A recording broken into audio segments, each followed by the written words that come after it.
Bismillahirrahmanirrahim. Assalamualaikum warahmatullahi wabarakatuh. Inna hamdalillah nahmaduhu wa nasta'inuhu wa nastaghfiruh wa na'udzu billahi min syururi anfusina wa sayyiati a'malina. May yahdihillahu fala mudhillalah wa may yudlil fala hadiyalah. Asyhadu an la ilaha illallah wahdahu la syarikalah wa asyhadu anna Muhammadan abduhu wa rasuluh. Allahumma shalli ala Muhammad wa ala ali Muhammad. Subhanaka la ilma lana illa ma 'allamtana innaka antal alimul hakim. Rabbi shrah li sadri wa yassir li amri wa ahlul 'uqdatam min lisani yafqahu qawli. Amma ba'd. Alhamdulillah rabbil alamin, segala puji bagi Allah yang mana kita masih diberi rahmat, masih diberi karunia-Nya sehingga kita bisa mengikuti kajian rutin kita Bapak Ibu semua setiap minggu pagi insyaallah ya. Maka patut kita bersyukur kepada Allah, Masya Allah ya. Bersyukur setiap pagi itu bangun dengan bersyukur, lalu niatnya itu adalah mencari ridha Allah. Ya, kalau perlu ditulis nih ya, pagi-pagi itu, ya ikhlas karena Allah. Jadi mengikhlaskan niat kita kepada Allah Subhanahu Wa Taala. Kemudian tidak lupa salawat dan salam kita sampaikan kepada Allah Subhanahu Wa Taala untuk junjungan semesta alam. Ya. Panutan kita Nabi besar Muhammad Sallallahu Alaihi Wasallam. Nah, Bapak Ibu rahimakumullah ya, kenapa kita patut bersyukur? Kita diberi oleh Allah kesempatan ini untuk talabul ilmi. Ya, kalau dalam hadis-hadis ini adalah ridwanul jannah,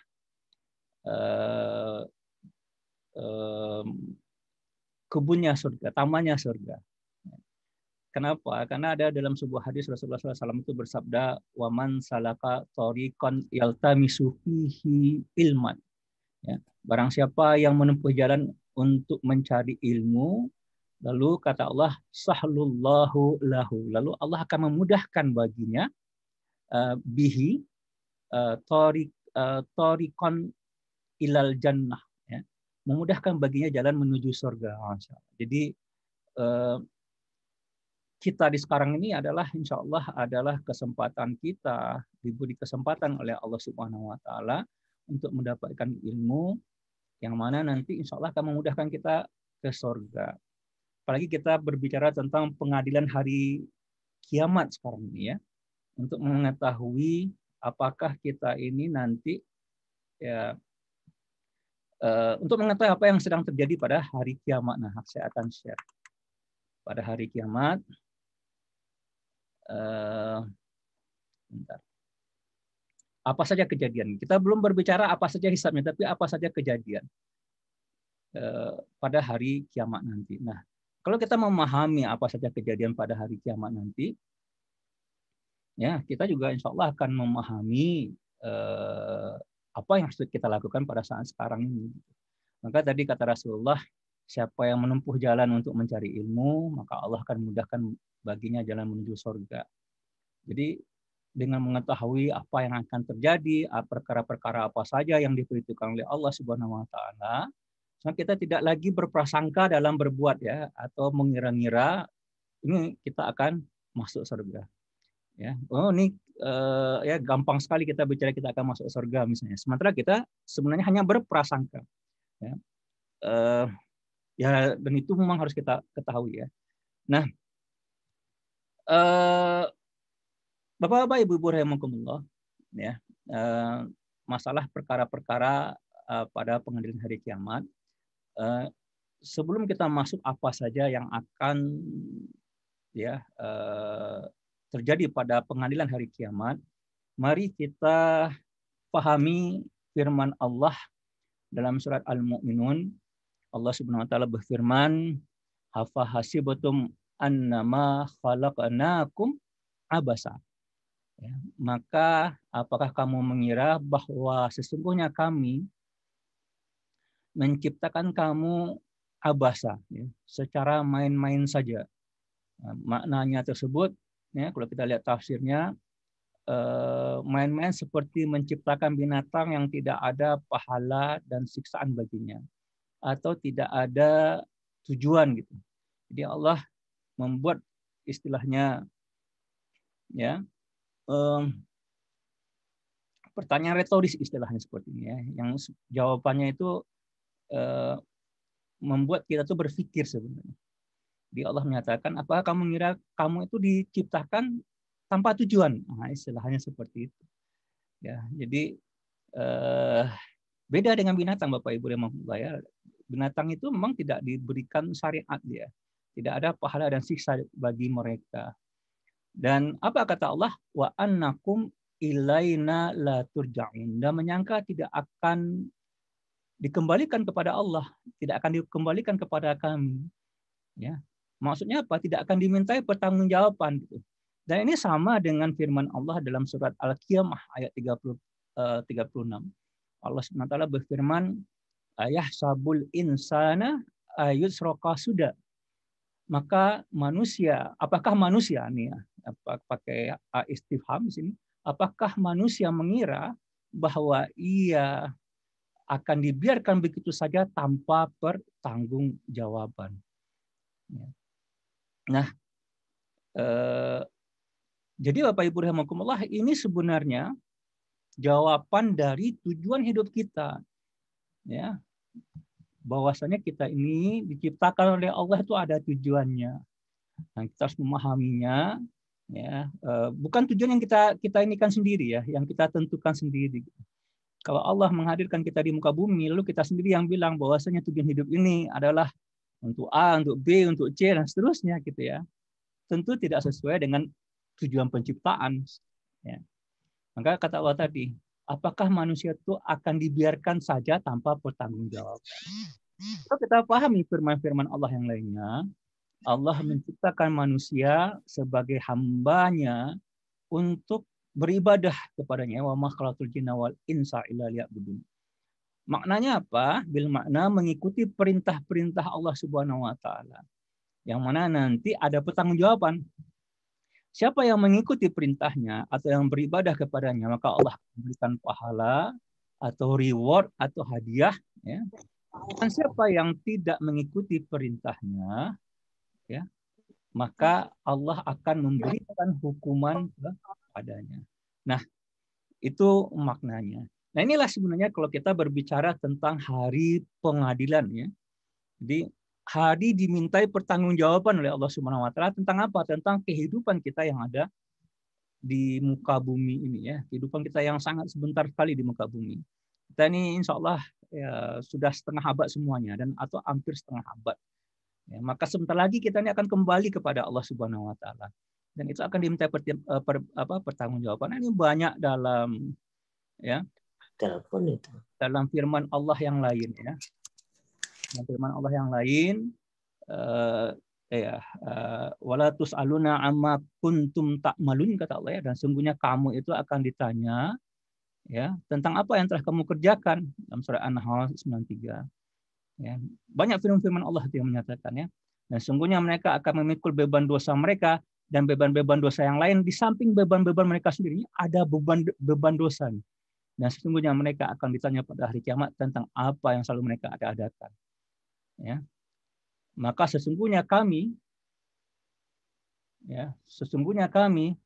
akan menanyai umat-umat yang telah diutus rasul-rasul kepada mereka, dan sesungguhnya kami akan menanyai pula rasul-rasul kami. Ya, lalu sesungguhnya kepada kamilah kembali mereka, kemudian sesungguhnya kewajiban kamilah menghisap mereka. Dan ini yang kita biasanya hafal surah Al-Takasur ya. Summa latus'alunna yauma idzin 'anin na'im. Kemudian kamu pasti akan ditanyai pada hari itu ya, pada hari pengadilan itu tentang apa? Kenikmatan yang megah dunia ya, kenikmatan yang kita hadapi dunia. Nah, jadi ada hari pertanggungjawaban dan ada hari pengadilan, Bapak Ibu rahimakumullah. Ya. Nah, ini akan kita bahas dalam waktu kita yang sebentar, insya Allah. Ya, apa saja perkara-perkaranya. Kita belum berbicara hisab ya. Ya, karena hadis Rasulullah itu banyak ya. Jadi ya ada tentang perkara-perkara pada hari kiamat ya. Ya, hal yang pertama yang diproses pada hari pengadilan ya, yang diproses pertama kali dulu. Perkara yang pertama yang diproses itu adalah perkara pembunuhan. Ya. Sebagaimana sabda Rasulullah SAW dalam hadis riwayat Muslim, ma yuqda bainan nas yaumal qiyamah, ya, perkara pertama kali diadili pada manusia pada hari kiamat adalah apa? Fi dima. Fi dima. Dima ini pertumpahan darah, ya, atau masalah pembunuhan. Jadi itu yang diproses terlebih dahulu. Nah, ini belum masuk ke kita kepada surga dan neraka, Bapak Ibu rahimakumullah.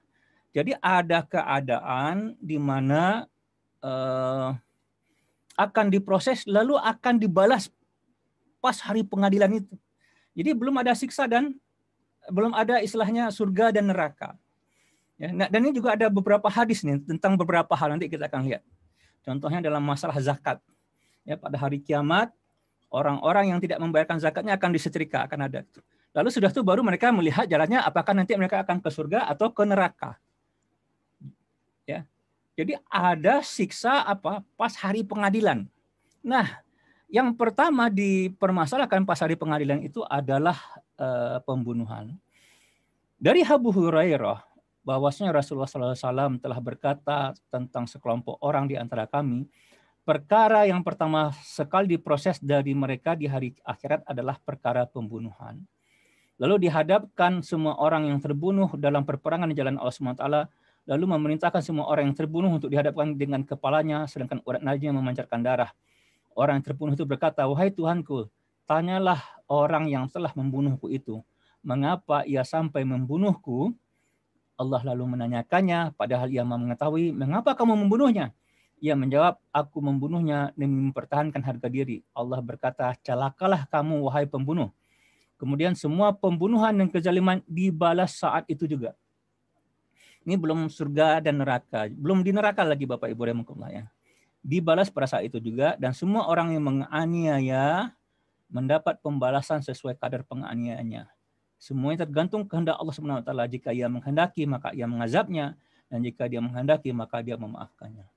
Maka akan ada di hari pengadilan nanti, ya, kita, ya, mungkin kita tidak disiksa oleh Allah. Kita akan melihat, ya, sebagian manusia yang disiksa, ya, langsung di hadapan semua manusia. Di hadapan semua manusia. Karena apa? Yang pertama itu adalah karena pembunuhan, ya, yang tidak hak. Ya, dalam Islam ada pembunuhan yang hak dalam perperangan, gitu ya. Orang yang membunuh itu, ya, hukumnya dibunuh lagi. Lalu orang yang, ya, orang sudah menikah yang berzina, gitu ya. Dan beberapa hal, ya, yang pembunuhan itu dengan hak, ya, maksudnya ada alasan untuk membunuhnya yang diperbolehkan di dalam agama. Kemudian Bapak Ibu rahimakumullah, ya, itu perkara pertama yang diproses, ya. Nah, tetapi amal pertama, jadi sesudah perkara pertama lalu dihisaplah semua manusia, maka amal pertama yang dihisap pada pengadilan akhirat untuk setiap manusia adalah sholatnya. Ya, sebagaimana sabda Rasulullah SAW, ya, awalama yuhasabu bihi, ya, abdu, ya, amalan pertama yang dihisap dari seorang hamba yaumal qiyamah pada hari kiamat adalah sholatuhu, ya, sholatnya. Nah, dalam sebuah riwayat, ya, Yahya ibnu Sa'id berkata bahwasanya telah sampai kepada beliau, ya, yang beliau dengar bahwa yang pertama kali diperhatikan dari seorang hamba adalah sholatnya. Jika sholatnya diterima, ya, maka amalan yang lainnya diperhatikan. Namun jika sholatnya ditolak, maka amalan yang lain dibiarkan. Ya. Makanya sholat itu adalah tiang agama Bapak Ibu rahimakumullah, ya. Itu adalah hakikat penghambaan seseorang kepada Allah Subhanahu wa taala. Ritual penghambaan itu adalah sholat. Dan ini kebetulan kita adalah pada bulan Rajab, ya, peristiwa Isra Mi'raj. Ya, sholat ini adalah satu-satunya perintah agama yang langsung dijemput oleh Rasulullah SAW. Ya, ke Sidratul Muntaha melalui peristiwa Isra Mi'raj. Karena ini adalah ya, ritual penghambaan. Ya. Maka dia akan menjadi pintu untuk amalan yang lain. Kenapa? Karena dengan kita menghamba kepada Allah, ya, dalam arti kata salat itu kan penghambaan ya. Bagaimana salat kita itu nanti akan kelihatan kepada amalan yang lain. Amalan yang lain itu kan diminta keikhlasan ya dalam berbuat. Nah, salat itu adalah pintu kepada keikhlasan kepada Allah Subhanahu wa taala. Ya, manusia itu memang ada pendorongnya untuk beramal ya. Instingnya tersebut ada mendorongnya untuk beramal, istilah seperti itu. Ya, tapi kalau salat itu adalah taqarrub ilallah ya, dan itu adalah pintu keikhlasan. Ya, karena dengan salat itulah kita berkomunikasi dengan Allah. Kelihatan bagaimana kita itu mempunyai kesadaran akan hakikat Allah sebagai Al-Khaliq dan kita ini sebagai hamba. Ya, maka ketika sholat kita itu bagus, dalam amalan lain itu kita akan juga bisa, insya Allah akan bagus ya. Kenapa? Karena rasa kesadaran kita itu sebagai makhluk dan Allah itu sebagai Al-Khaliq itu ya dalam masalah kualitas sholat kita dan mulai dari sholat, Bapak Ibu rahimakumullah. Maka yang akan pertama kali dihisab itu adalah sholat. Nah, ya, jadi yang akan dihisab adalah sholat. Dalam sebuah ini ya, dalam sebuah hadis ya, bahwa Rasulullah SAW bersabda, amalan pertama yang dihisab dari seorang hamba di akhirat adalah sholat. Ya, pada hari itu Allah SWT berkata kepada para malaikatnya, periksalah sholat hambaku itu, apakah dilaksanakannya dengan sempurna atau tidak. Jika sholatnya sempurna, maka ditulis sempurna. Namun jika sholatnya tidak sempurna, maka dikatakan, perhatikanlah apakah ada amalan sunat, salat sunatnya atau tidak. Jika ada, maka sempurnakanlah salat wajibnya yang kurang dengan salat sunatnya. Kemudian baru diperiksa amalan yang lain berdasarkan penilaian salat wajibnya. Jadi yang pertama kali itu diperiksa salat, kalau tidak sempurna salat wajibnya, dilihatlah dengan salat sunatnya. Maka kalau kita selama ini ya selama masa hidup kita, nah ini termasuk saya juga ya, kita ini baru sudah tua-tua baru paham akan agama kita gitu ya, karena kita terlahir dalam sistem kehidupan yang tidak menegakkan Islam gitu, sehingga Islam itu kita dapatkan dari sana sini. Maka ya mungkin sholat kita tidak sempurna atau kurang atau ada yang tinggal, maka sholat itu wajib kita bayar, sholat wajib ya. Lalu apa? Diperbanyak sholat sunat, perbanyak sholat sunat. Karena apa? Agar nanti sempurna sholat kita ya di penghisapan nanti. Nah, makna sempurna tersebut Bapak Ibu rahimakumullah ya, itu adalah di ruku dan sujud. Ini saya klik sekali lagi ya.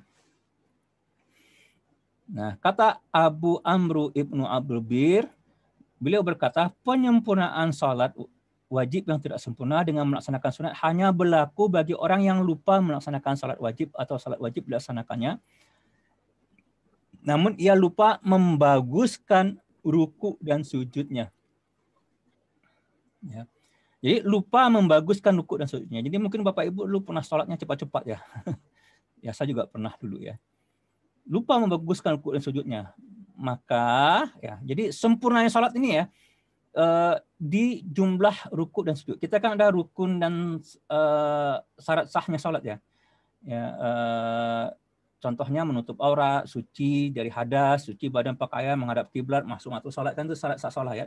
Tetapi yang namanya sempurnanya sholat itu adalah jumlahnya lengkap, ya, khusyuknya, ruku dan sujudnya tersebut dia tumakninah, istilahnya seperti itu pun.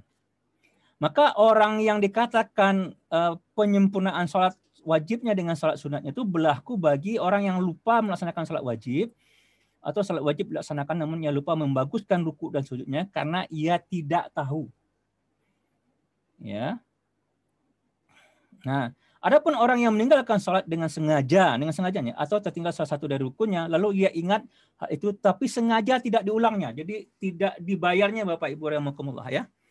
Dan ia hanya sibuk dengan salat sunatnya, maka salat sunat tidak dapat menyempurnakan salat wajibnya. Jadi ya nanti memang ada khusus lah kita berbicara tentang salat kalau memang ada waktu ya insya Allah ya. Tapi ini untuk peristiwa di hari pengadilan. Poinnya adalah kalau kita ingat berapa salat wajib kita yang kita lupa, bayar dari sekarang. Bayar dari sekarang, tambah. Tapi kalau tidak, ya ingatkan salat sunat itu untuk membayar salat wajib. Ya, sampai kita perkirakan lah. Kan bisa diperkirakan ya kalau menurut saya. Kita tahu berapa umur kita sekarang, kapan yang kita itu masa-masa dulu mungkin suka melalaikan salat atau meninggalkan salat, gitu ya, itu dibayar. Ya, karena ya berdasarkan kaji kita minggu lalu ya Bapak Ibu ketika ada tanya jawab ya, ini hak Allah ya. Ya, hak Allah itu wajib dibayar gitu. Hak Allah itu wajib dibayar. Hak sama manusia aja dibayar, hutang aja dibayar, apalagi hak Allah. Ya. Jadi wajib kita membayar salat wajib kita.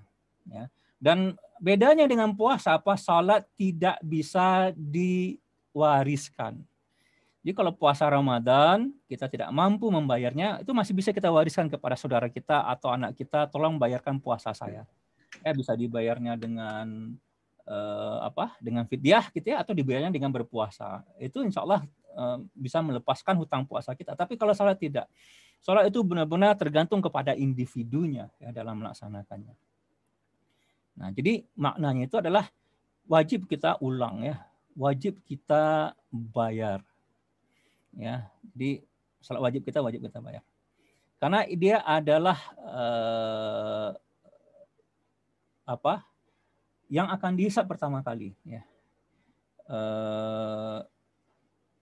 Lalu dilihat untuk amal-amal yang lain. Ya, tadi sudah saya ceritakan ya, karena salat itulah pintunya ya. Pintu penghambaan kita sehingga amal kita yang lain itu akan terlihat nanti itu adalah ikhlas karena Allah, itu karena kesempurnaan kita di dalam salat insya Allah ya. Nah, sempurnanya salat tadi adalah dalam khusyuk, rukuk dan sujud. Nah, dan Rasulullah SAW bersabda, barang siapa melaksanakan salat tapi tidak menyempurnakan rukuk dan sujudnya serta kekhusyukannya, maka ia sebaiknya memperbanyak bacaan zikirnya setelah salat supaya salatnya menjadi sempurna. Jadi kalau kita salatnya itu kurang sempurna gitu ya, selama salat itu ini duduklah agak lama-lama zikir minta ampun kepada Allah Subhanahu wa taala. Biar sempurna. Nah, kalau sempurna salat kita baru dilihat amal-amal kita yang lainnya. Ya, puasa kita, zakat kita, ya, dakwah kita dan seterusnya. Ya. Dalam sebuah hadis Rasulullah SAW bersabda, seburuk-buruk pencuri adalah orang yang mencuri salatnya. Mereka bertanya, bagaimanakah caranya wahai Rasulullah? Rasulullah SAW menjawab, ia tidak menyempurnakan rukuk dan sujudnya. Nah, ya. Jadi ya kalau dalam istilahnya itu kelihatan dalam tumakninah ya, rukuk dan sujud. Nah, itu kan kita tuh menghamba itu Bapak Ibu yang menghamba kita, menghormat kita kepada Allah. Ya. Ini harfiah ya, apa maksudnya ya, jasadiah gitu. Kelihatan secara fisik gitu ya, secara langsung. Ya, jadi tadi saya bilang bahwasanya sholat itu adalah ya ritual penghambaan. Bayangkan kita tuh menghamba, menghormat gitu ya, tapi tidak dengan gaya hormat kepada Allah gitu ya, dalam bentuk ya, ruku gitu ya, enggak ada hormatnya. Bagaimana rasanya gitu seperti itu ya. Bapak Ibu rahimahullah ya, mungkin insya Allah mudah paham dengan apa yang saya maksud. Begitu juga dengan sujud kita. Ya, sujud itu tanda tunduk kita kan. Ya, menyembah. Bayangkan orang sujudnya tunggak gitu ya, nggak ada rasa tumakninah, rasa hormat itu nggak ada. Ya, anggaplah Bapak Ibu komandan gitu ya, lalu dihormat sama anak buahnya. Bayangkanlah kalau nggak kita bukan komandan, ada gaya hormatnya. Gaya hormatnya main-main bagaimana rasanya? Nah, sama dengan itu. Ya, karena dia ini adalah secara langsung ya, fisik ya, jasa dia. Ya, nah makanya doa ketika sujud itu dikabulkan ya. Nah, maka kata Rasulullah, besarkanlah Allah Subhanahu wa taala ketika ruku. Besarkan ya, ditakdiskan Allah. Kemudian bersungguh-sungguhlah berdoa kepadanya ketika sujud, mudah-mudahan dikabulkan doamu itu. Ya. Nah, Bapak Ibu rahimakumullah ya. Jadi sempurnanya adalah pada ruku dan sujudnya. Nah, Imam Abu Hanifah berkata, Seseorang sudah bisa dikatakan melaksanakan sholat jika sudah dipenuhi semua rukunnya seperti rukuk dan sujud, walaupun rukuk dan sujudnya tidak sempurna, tidak bisa diterima. Ini kata orang, sempurnanya sholat itu cukup dengan rukun dan syarat sah sholat. Tidak bisa sempurna kalau rukuk dan sujudnya tidak ada tumakninahnya. Kenapa? Orang yang tidak menyempurnakan sholatnya termasuk orang yang mempermainkan sholatnya dan mendapat celaan dari perbuatannya itu. Karena Rasulullah SAW mengatakan bahwa salat orang yang demikian adalah salatnya orang munafik yang hanya mengingat Allah sedikit dalam salatnya. Jadi yang akan diperiksa nanti di hari pengadilan adalah salatnya, yaitu sempurna salatnya. Ya, setelah sempurna ruku dan rukun dan syarat sah salatnya, lalu ada kekhusyuan dan ada bentuk penghambaan, ya, membesarkan Allah, ya, mentakdiskan Allah, ya, dan bentuk ketundukan kepada Allah. Nah, insyaallah. Ya, jadi makanya kalau kita yang dikatakan firman Allah, ya, inna sholata tanha 'anil fahsya'i wal munkar, ya. Sungguh salat itu mencegah kefasikan, ya, dan kemungkaran. Itu benar kalau salatnya itu benar, ya.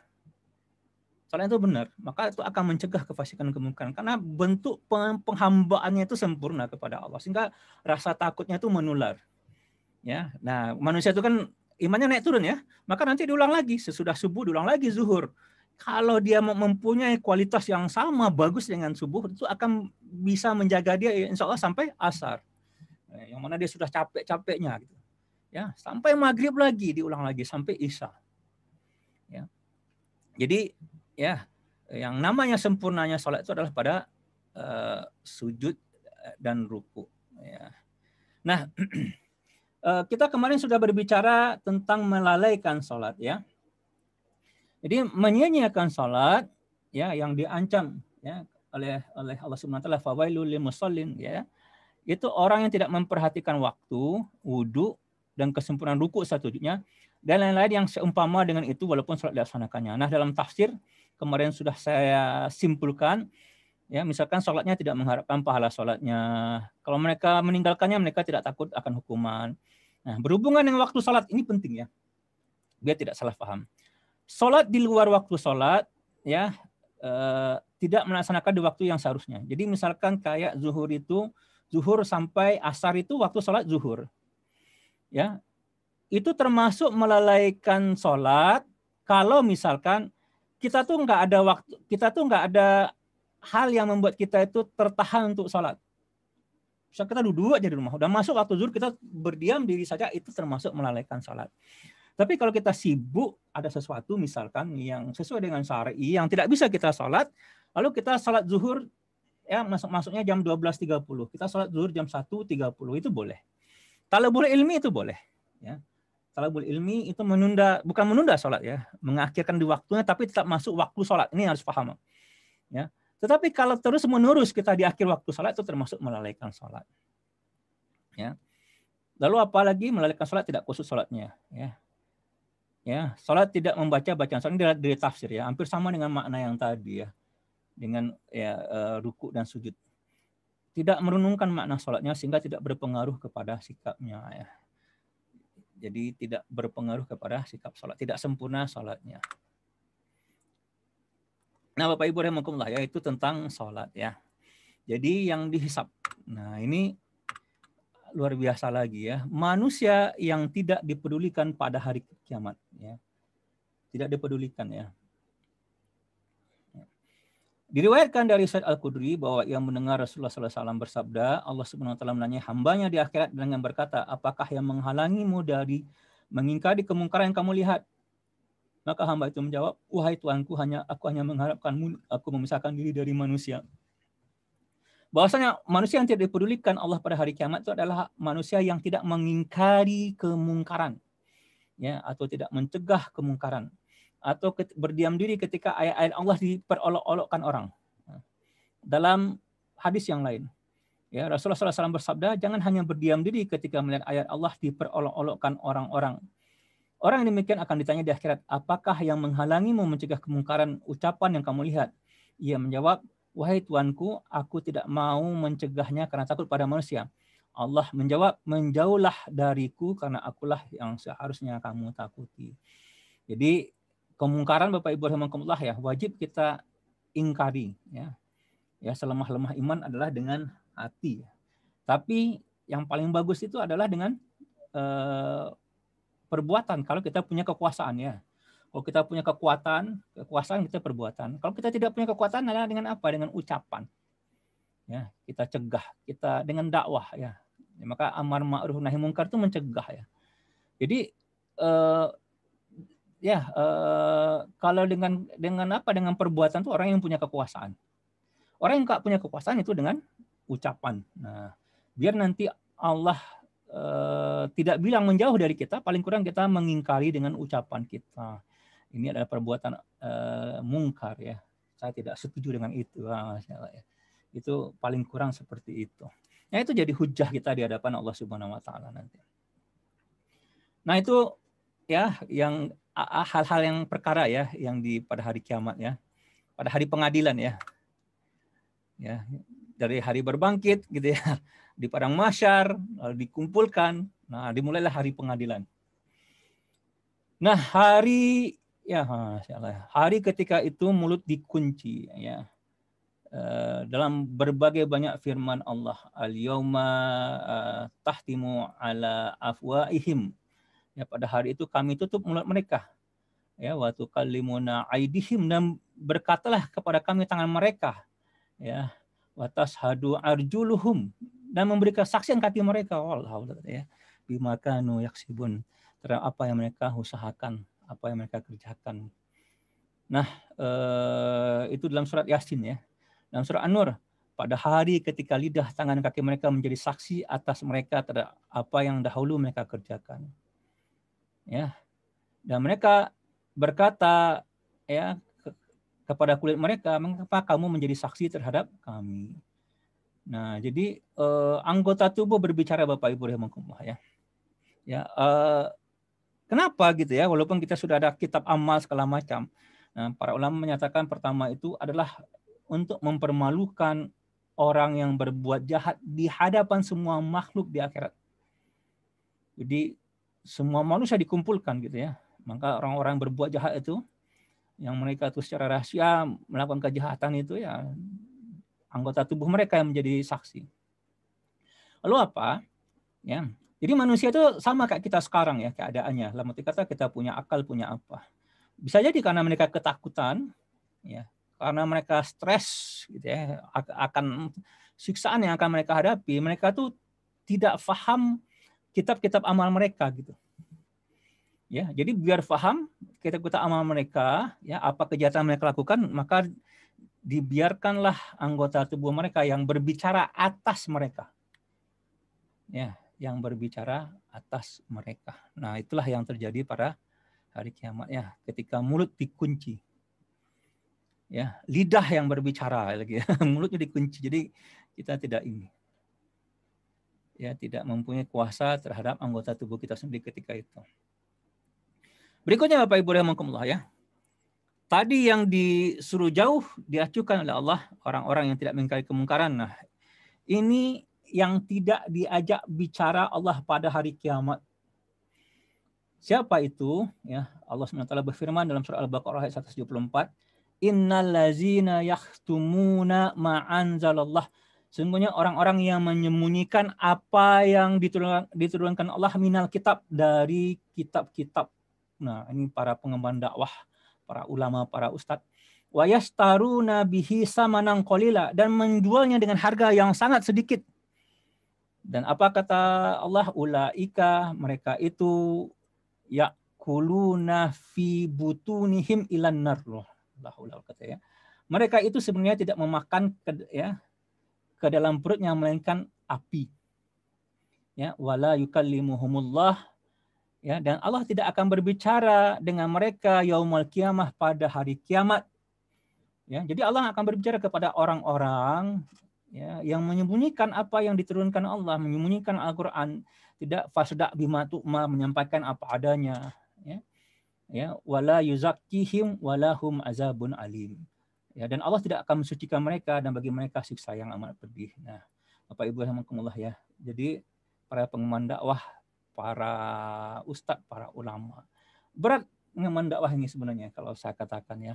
Kenapa gitu? Orang tidak suka mendengar ya, yang hawa nafsunya tidak suka gitu. Orang tidak suka mendengarkan ada orang yang menyampaikan apa yang hawa nafsunya tidak suka. Ya, nggak ada yang suka. Nah, lalu apa? Ada kecenderungan manusia gitu ya untuk memaksa orang-orang yang berdakwah itu untuk mengurangi gitu ya, atau ya agar yang dengarnya itu bisa disenangi, bisa senang didengar oleh telinga mereka gitu. Nah, itu yang secara umum terjadi ya. Dan itulah yang kita lihat dalam sejarah umat manusia gitu. Sampai akhirnya mereka merubah ya, kitab-kitab Allah ya. Ya, yang kalau sekarang ini ya mengecam atau mempengaruhi orang-orang yang menyampaikan firman-firman Allah ya. Dengan apa? Dengan harga yang sedikit ya. Apakah dengan jabatan gitu ya. Dunia ini harga yang sangat sedikit Bapak Ibu rahimahullah ya. Atau dengan harta, atau dengan kedudukan, atau bahkan dengan ya kalau ancaman nggak harga sedikit lagi ya, itu udah nyawa yang jadi ini. Nah, ini orang yang tidak diajak bicara oleh Allah pada hari kiamat ya. Berikutnya ya. Alam menjadi saksi pada hari kiamat ya. Kalau tadi tubuh yang berbicara, ya, yang sekarang ini alam yang menjadi saksi. Ini dalam sebuah firman Allah dalam surat Yunus ya. Ya, wa ma takunu fi syai'in kata Allah. Kamu tidak berada dalam satu keadaan ya, ya wa ma tatslu minhu ya minal Quran gitu ya, dan kamu tidak membaca suatu ayat dari Quran dan kamu tidak mengerjakan satu pekerjaan melainkan kami menjadi saksi atasmu di waktu kamu melakukannya. Jadi apapun keadaannya, kami itu maksud Allah itu ya Allah dan ciptaannya tidak luput dari pengetahuan Tuhanmu, biarpun sebesar zarah atom di bumi ataupun di langit, tidak ada yang lebih kecil dan tidak pula yang lebih besar, dan dari itu melainkan semua tercatat dalam kitab yang nyata lahul mahfuz. Dalam banyak hadis ya, suatu kali setelah Rasulullah membaca firman Allah Subhanahu wa taala berbunyi, pada hari itu bumi menceritakan beritanya ya. Beliau bertanya, tahukah kalian tentang berita yang disampaikan oleh bumi itu? Para sahabat menjawab, Allah dan Rasulnya yang mengetahuinya. Beliau berkata, berita itu berupa kesaksian bumi terhadap amal perbuatan hamba atau umat yang dilakukannya. Bumi berkata, pada hari itu ia melakukan hal ini di permukaanku. Hadis riwayat At-Tirmizi dan Abu Hurairah. Rasulullah SAW bersabda, setiap datang siang kepada anak Adam, ia akan berkata kepadanya, wahai anak Adam, aku makhluk yang baru dan aku akan menjadi saksi di hari akhirat terhadap perbuatan yang kamu lakukan. Jadi lakukan amal kebaikan pada siangku ini supaya aku saksikan kebaikan itu nanti di akhirat. Sebab kalau aku sudah pergi maka aku tidak kembali lagi. Dan malam juga berkata demikian kepadanya. Ya, Ibnu Al-Mubarak dari Abdullah bin Amru ya bin Al-As berkata, siapa yang sujud di satu tempat seperti dekat pohon atau batu, maka pohon atau batu itu menjadi saksi baginya di hari kiamat. Kalau kita mungkin HP kita, laptop kita menjadi saksi buat kita nanti Bapak Ibu rahimakumullah ya. Rasulullah SAW bersabda, harta itu hijau, sangat memikat. Pemilik harta yang paling baik adalah yang memberikan sebagiannya kepada orang miskin, anak yatim, dan orang-orang yang sedang dalam perjalanan. Barang siapa mendapatkan harta dengan cara yang tidak benar, maka ia seperti orang yang makan tapi tidak akan kenyang. Dan harta itu menjadi saksi baginya di hari kiamat. Jadi semuanya akan menjadi saksi bagi kita di hari kiamat nanti. Nah itu maknanya ya. Kita akan dimintai pertanggungjawabkan. Jadi manusia ternyangka dia nggak akan dimintai pertanggungjawaban. Ya, berbuat seenaknya saja ya. Ya, sementara dia akan kembali ya. Sudah kita lihat ya, kita bakalan meninggal.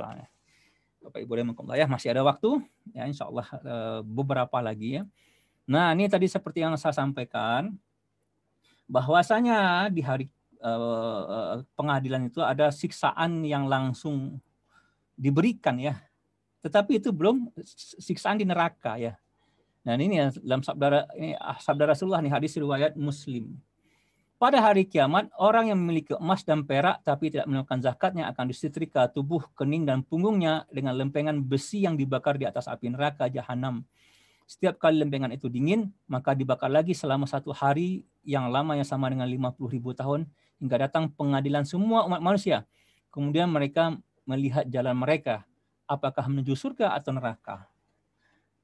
Ya, jadi ada siksaan yang langsung ya pada hari kiamat, belum lagi ditentukan apakah surga atau neraka. Nah, ini bil makna bahwasanya orang yang tidak membayar zakat tadi bisa jadi amalnya banyak segala macam, mungkin seperti itu ya.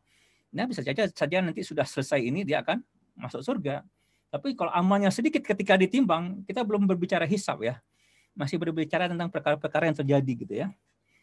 Dia bisa aja masuk neraka gitu walaupun sudah disiksa karena tidak membayar zakat emas dan peraknya. Nah, ini banyak ya dari hadis tadi ditanyakan pada Rasulullah, ya Rasulullah, bagaimana orang yang punya unta ini zakat harta, zakat ternak ya. Ya. Pak tadi zakat emas dan perak ya. Ini zakat ternak dan atau zakat perdagangan ya. Ya. Nah, ini kata Rasulullah ya sama saja ya. Nanti dia kalau yang punya unta dibentangkan untuknya rawa yang sangat luas, disuruh berjalan atas rawa tersebut. Ya, setiap dia menginjakkan kaki di rawa itu, kakinya tenggelam ke dalamnya sampai ke seluruh badannya sehingga tanah rawa itu masuk ke dalam mulutnya. Nah, Bapak Ibu rahimakumullah, ya, dalam Islam nanti kita kalau mau ya, kalau ada waktu ya, khanzul mal ya, menimbun harta itu dilarang. Ya, jadi kalau kita menabung dengan menimbun itu beda Bapak Ibu. Menabung itu ada tujuan. Bapak Ibu menabung untuk apa? Untuk beli rumah itu diperbolehkan. Untuk naik haji itu diperbolehkan. Untuk anak kuliah itu diperbolehkan. Tidak menimbun harta. Tapi ada orang yang ditimbun lalu dihitung-hitung hartanya. Ya, itu haram. Ya, itu ada lagi ancamannya ya. Itu haram. Baik ya. Nah, nasib para pemimpin nanti ya. Ini yang terakhir ya. Dari Abu Hurairah bahwa Rasulullah SAW bersabda, tidak ada seorang pun pemimpin dunia melainkan akan ditahan di akhirat sampai Allah melepaskannya karena keadilannya dalam memimpin atau tetap ditahan karena kezalimannya. Nah, jadi ya, maka dia termasuk berat ya. Barang siapa melakukan penipuan terhadap kami maka ia tidak termasuk kelompok kami. Jadi pemimpin itu nanti dia akan ditahan. Mereka mungkin terakhir ya, setelah yang lainnya itu ya karena orang akan berhujah kepada mereka gitu. Ya Bapak Ibu rahimakumullah ya. Nanti di akhirat itu dari pengadilan itu kan pintu neraka, pintu surga diperlihatkan tuh di hari pengadilan. Semua orang tuh berhujah pengen selamat ya. Ya. Ya dalam Al-Qur'an itu kan ada ya, dia menyalahkan pemimpin ya, orang yang diikutinya. Semua orang berhujah. Ya, berhujah dengan ustadz yang didengarnya. Ini Allah gitu ya. Karena orang pengen selamat semuanya. Ya, kita aja lah kalau gempa aja lah itu udah kelihatan nafsi-nafsi ya. Jadi ada kesadaran diri baru cari anak, cari ini ya. Tapi yang pertama itu menyelamatkan diri sendiri ya, karena itu yang terbayang kan. Nah, begitu juga nanti di hari pengadilan. Semua orang berhujah. Ya. Ya, dengan ustadznya itu tuh gitu ya, nggak ngomong, nggak ngasih tahu ya Allah, ya kan? Jangan dibiarkan dia. Kan seperti itu. Sama dengan pemimpin lebih lagi ya, karena semuanya bergantung kepada dia dengan aturan yang dia inikan, yang dia terapkan. Dan kadang-kadang aturan tersebut ada ketidakadilan segala macamnya gitu ya, itu akan dimintai pertanggungjawaban oleh ya umatnya ya. Nah, itulah pemimpin. Ya, dalam sebuah hadis ya Umar berkata kepada Abu Dzar Al-Ghifari, ya terangkan kepadaku tentang hadis yang kau dengar dari Rasulullah SAW. Abu Dzar menjawab, aku dengar Rasulullah SAW bersabda, pada hari kiamat pemimpin disuruh berjalan di atas titian neraka. Ketika ia melewatinya, tiba-tiba titian itu bergoyang keras dan semua yang ada di atas titian jatuh ke bawah. Jadi barang siapa yang taat kepada Allah dan pekerjaannya, berlalulah ia dengan selamat sampai ke seberang. Sedangkan orang yang durhaka kepada Allah dalam pekerjaannya jatuh ke bawah ke dalam neraka selama 50 tahun. Nah, Bapak Ibu rahimakumullah ya, itulah kajian kita pada pagi hari ini. Ya, mudah-mudahan menjadi kebaikan. Kalau ada pertanyaan silakan untuk penyampaian kajian. Saya tutup dengan wabillahi taufiq wal hidayah. Assalamualaikum warahmatullahi wabarakatuh.